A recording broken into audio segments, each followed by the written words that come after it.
Assalamualaikum warahmatullahi wabarakatuh. Perkenalkan, nama saya Jemrani Ansar, NIM 10721105820 dari kelas manajemen 20B. Pada kesempatan kali ini saya akan menjelaskan materi Break Even Point atau BEP dengan mengambil contoh perusahaan sebagai tugas final dari mata kuliah penganggaran perusahaan. Dan berikut adalah penjelasan dari materi saya. PT Natami Indonesia memproduksi 4 jenis produk dengan kode A, B, C, dan D. Produk tersebut akan diproduksi dan dijual dengan komposisi volume 20.000 unit, 15.000 unit, 10.000 unit, dan 5.000 unit untuk masing-masing kode A, B, C, dan D.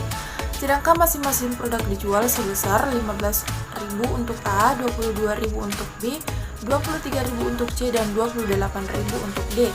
Dibutuhkan biaya tetap sebesar 150 juta, sedangkan biaya variabel per unit masing-masing sebesar 8.000 untuk A, 10.000 untuk B, 12.000 untuk C, dan 14.000 untuk D. Sebelumnya kita harus menghitung perbandingan volume produk, yakni 20.000, 15.000, 10.000, 5.000 menjadi 20, 15, 10, dan 5 hingga akhirnya menjadi perbandingannya 4, 3, 2, 1. Kemudian data di atas jika diringkas adalah sebagai berikut. Maka BEP perusahaan dapat dilihat dengan menggunakan rumus titik impas sama dengan total biaya tetap dibagi 1 dikurang biaya variabel dibagi penjualan. Selanjutnya tinggal nilainya dimasukkan saja, yakni total biaya tetap sebesar 150 juta dibagi 1 dikurang 4 dikali 8.000 ditambah 3 dikali 10.000 ditambah 2 dikali 12.000 ditambah 1 dikali 14.000. Begitupun juga dengan penjualan. Angka 4321 didapatkan dari perbandingan volume yang telah dilakukan sebelumnya. Kemudian selanjutnya 150 juta dibagi 1 dikurang 100.000 dibagi 200.000. 100.000 didapatkan dari total biaya variabel, kemudian 200.000 didapatkan dari total penjualan. Hingga akhirnya kita mendapatkan 150 juta dibagi 0,5 menghasilkan 300 juta. Berarti titik impas akan tercapai pada saat penjualan 300 juta. Kemudian titik impas per unit akan diketahui jika dibagi dengan penjualan, di mana diketahui penjualan sebesar 200.000.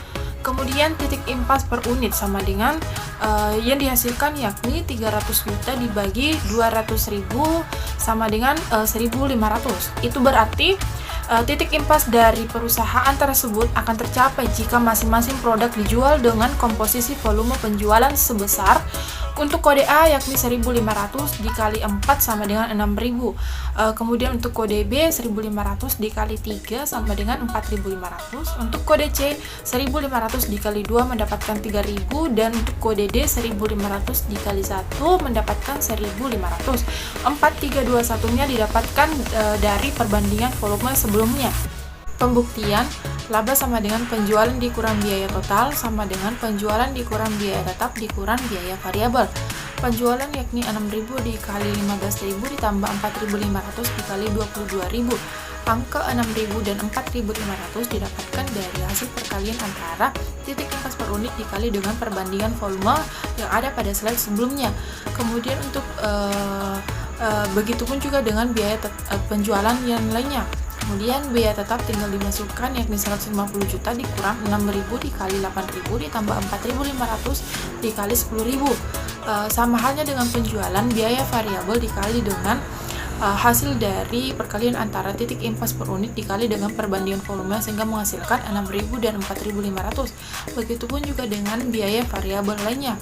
Kemudian didapatkan hasil dari biaya penjualan yakni sebesar 90.000 ditambah 99.000 ditambah 69.000 ditambah 42.000 dikurang 150 juta ditambah 48.000 ditambah 45.000 ditambah 36.000 ditambah 21.000 sehingga menghasilkan 300 juta untuk penjualan. Kemudian dikurang dengan biaya tetap yang telah ditetapkan sebelumnya yakni 150 juta, kemudian dikurang dengan jumlah biaya variabel yakni 150 juta sehingga menghasilkan 0. Kenapa hasilnya 0? Karena ini menandakan bahwa total keuntungan dan kerugian pada titik BP adalah 0. Artinya, di titik ini adalah titik impas, di mana perusahaan dalam posisi netral. perusahaan tidak mengalami kerugian maupun keuntungan. Itulah materi yang dapat saya sampaikan pada kesempatan kali ini. Kurang dan lebihnya mohon dimaafkan. Wassalamualaikum warahmatullahi wabarakatuh.